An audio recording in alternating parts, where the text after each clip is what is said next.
هواي شباب طلبوا مني أحكي عن سوق الأسهم العراقي، بس قبل لا ندخل لازم نحكي بصراحة. السوق يراد له دراسة وتعب ووقت وصبر وقلب قوي، لأن الربح ممكن والخسارة هم واردة. أنا صار 6 شهور أتعلم، وأقول لك بكل صراحة بعدني هواي أمور ما أعرفها. يعني لا تتوقع تتعلم كل شي بفيديو واحد، ولا تطب اليوم وتربح باكر. لا تتوقع ربح خرافي وتطب السوق وتبطل من شغلك.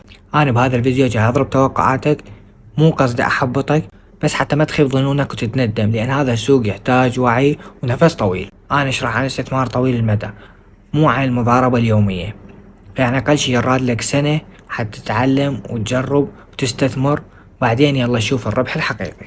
السوق العراقي بعد بدايته وبيه مشاكل، بس دا أشوف بيه فرصة كبيرة. تخيل وياي اشتريت كعب المنصور بالثمانينات، وشوف هسه المنصور شلونها وبيش سعر المتر. نفس الشي بالنسبة للأسهم، بدايتها صعبة بس نهايتها حلوة للي يصبر.